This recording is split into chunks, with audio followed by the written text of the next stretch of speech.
défense civile bu bande de Gaza wax na ni de tey jii ci bésub alxames gi yemook ñaar fukki fan ci weeru mars ginnaaw bu Israël amalee ay bombardement ca fa nga xam ne moom mooy territoire palestinien boobee lu tolloo ko fukki nit daal dina ñàkk seen bakkan lim bu takku itam ay gaañu yu métti ginnaaw nag bu ñu bombardé lu tolloo ko juróom benn kër ca bëj penkub Khan Younes nekk it ca bëj saalmub bande de Gaza tey ci suba nag la loolee amee nga xam le ni mel mooy porte parole bu défense civile bu Palestine di Mahmoud Bassal ngir daal tontu la nga xam ne moo jëm ci wàllu bombardement yooyee te Chahal di ko def branche armée bu Hamas daal dina xamle tey jii ci bésub alxames gi ne daal dina nag amal ay tir de roquette jëmale ko ca ville israélienne bu ñuy wax Tel Aviv daal di sokkee nag ca fa nga xam ne mooy bande de Gaza wax nañ ne nag ca roquette yooyee benn bi dee armée bu Israël daal dina ko intercepté. jóge fi nga xam ne nag moom mooy Moyen-Orient dem ca Afrique de l'Est armée bu réewum Ukraine daal dina xamle tey jii ci bésub alxames gi ne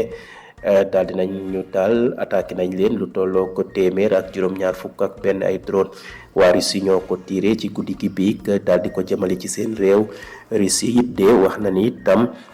lu tolloo ko téeméer ak fanweer ak ñaar ay drone ukrainien jot nañu dugg ci territoire am daal di nag def ay blessé ak lakk la nga xam ne mooy ab base militaire jamono yooyu nag foofee ca Londres ca Angleterre chef d'état-major yi nga xam ne ñoo nekk ci fanweeru réew yi nga xam ne ñoom bokk nañu ci ñuy jàppale réewum Ukraine ñu ngay waxtaanee daal ca la jëm nag ci wàllu garantie sécurité ca réewum Ukraine boobee ngir daal suñu demee daal ba cessez-le-feu boobee daal di taxaw ana yan plan la ñuy def ba li jëm ci wàllu kaaraange daal di fa jëm kanam. jeexale xibaaru bitim réew yi ca fa nga xam ne mooy Afrique de l'Est ki nga xam ne mooy président bu réewum Somalie nekk commandant en chef di Hassan Sheikh Mahmoud moom de daal dinañu daal sokki ca convoi wam ci fukki fan ak juróom-ñett ci mars 2025 bi weesu moom nag dafa doon dem ligne de front ba fa nga xam ne nag la soldaaram yi di jàmmarloo ak defkatu ñaawteef yooyee ginnaaw nag bu mu doon dem ak convoi am boobee lañu daal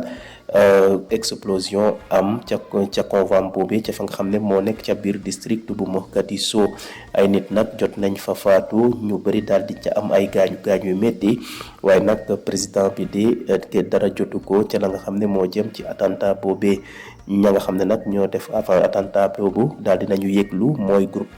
terroriste bu ñuy wax Al-Shabaab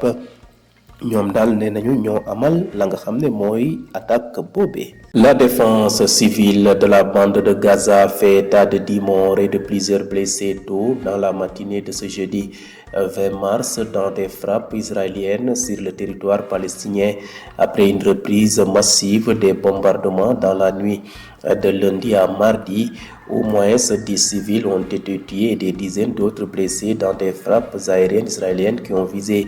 6 maisons à l'est de Khan Younes dans le sud de la bande de Gaza tôt jeudi matin, a déclaré le porte-parole de la défense civile Mahmoud Bassal. En réponse au bombardement de Chahal, la branche armée du Hamas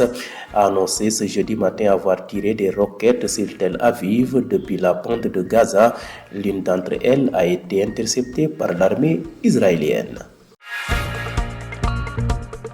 Quittons le Moyen-Orient pour l'Europe de l'Est. L'armée de l'air ukrainienne a rapporté ce jeudi matin avoir été attaquée par 171 drones russes pendant la nuit. De son côté, la Russie a annoncé avoir détruit 132 drones ukrainiens au-dessus de son territoire. Une attaque ayant fait 2 blessés et provoqué un incendie sur une base aérienne militaire. À Londres, les chefs d'état-major d'une trentaine de pays se réunissent pour discuter de garanties de sécurité pour l'Ukraine et d'un plan de maintien de la paix en cas de cessez-le-feu. Bouclons ce rapide survol de l'actualité internationale en Afrique de l'Est où le président somalien, commandant-chef Hassan Sheikh Mahmoud, a été pris pour cible le 18 mars 2025 alors qu'il se rendait sur la ligne de front pour soutenir les troupes nationales. Une explosion a frappé son convoi dans un district de Mogadiscio, provoquant la mort et des blessures parmi les civils, mais le chef d'État est sorti indemne de cette attaque revendiquée par le groupe terroriste Al-Shabaab.